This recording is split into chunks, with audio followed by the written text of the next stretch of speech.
Jupiter ఎప్పుడూ కూడా సహజ శుభుడు అంటారు, సహజంగానే శుభగ్రహం.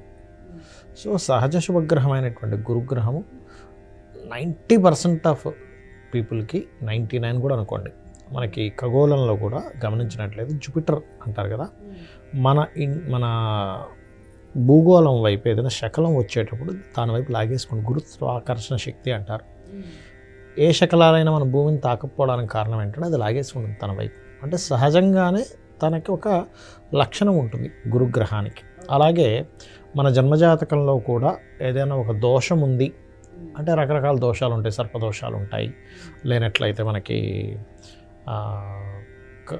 కాలసర్పదోషాలు, లేదా మనకి చూడండి అంటే కాలసర్పదోషం జన్మజాతకానికి అప్లై చేయకూడదు కాబట్టి చాలామంది చేస్తున్నారు. అలాగే కుజదోషం అని రకరకాల దోషాలు ఉంటాయి, స్త్రీ దోషం అని. గురువు దృష్టి ఉంటే తగ్గుతుంది. సింహం వారి కనుక చూసుకుంటే కనుక ఇక్కడ ఫైనాన్షియల్ మ్యాటర్స్ విషయంలో జాగ్రత్తగా ఉండాలి. బట్ లాభగురువు మంచివాడే, అది కొంచెం పెద్ద మొత్తంలో ఏదైనా బిజినెస్ పరంగా కానీ రావాల్సిన డబ్బు కూడా వస్తుంది, రాదని కాదు.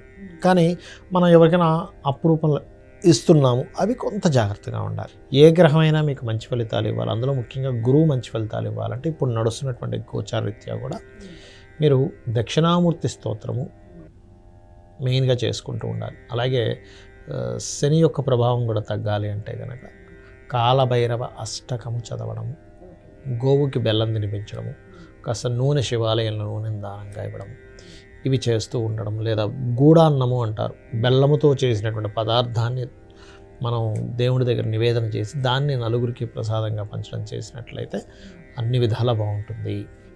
ఒకటే దానం ఇవ్వలేను అనుకునేవారు నేను చెప్పేది ఏంటంటే అరటికాయలు గోవుకు తినిపించవచ్చు.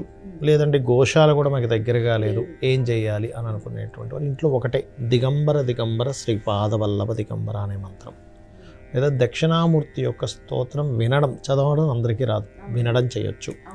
పసుపు రంగు వస్త్రాలు మీ ఇంట్లో పనిచేసే వాళ్ళకి లేకపోతే ఎవరికైనా బ్రాహ్మణులకి దానంగా ఇవ్వచ్చు. అంటే కొంతమందికి గురువు ఏంటంటే పాపి అవుతాడు, అంటే కొంతమంది జాతకాల్లో నీచంలో ఉన్నాడు, గురు మహర్దశ బాగాలేదు, అలాంటప్పుడు గురువు ఉన్న పొజిషన్ కూడా బాగాలేదు అనుకోండి, అప్పుడు ఏమవుతుందంటే ఇంకొంచెం ఎఫెక్ట్ ఎక్కువగా ఉంటుంది.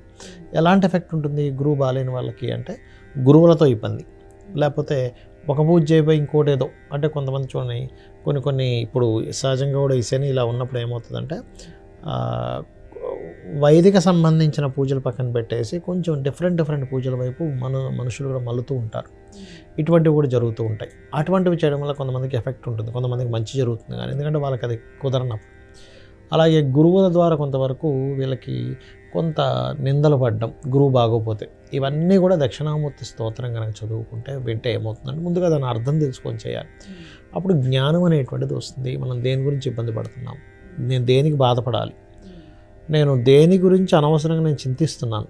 ఇప్పుడు భగవద్గీతలో అదే కదమ్మా, శ్రీకృష్ణ పరమాత్మ యుద్ధరంగంలో ఉండే వాళ్ళందరినీ చూసి వీళ్ళందరినీ చంపేసి నేను నెత్తుడు కుడి తినాలా, గురువులను, మేనమామలను, తండ్రులను, సహోదరులను వీళ్ళందరినీ చూసి హృదయము ద్రవించి నకాంక్షే విజయం కృష్ణ అంటాడు. అంటే నాకు విజయం వద్దు, రాజ్యము వద్దు అన్నప్పుడు నీ ధర్మం నువ్వు చేయాలి అని చెప్పి ఆయన మళ్ళీ చెప్తాడు. అలా మన జ్ఞానోదయం అవుతుంది దక్షిణామూర్తి స్తోత్రం కనుక చదివినట్లయితే. సో ఇది చేసుకుంటే సరిపోతుంది.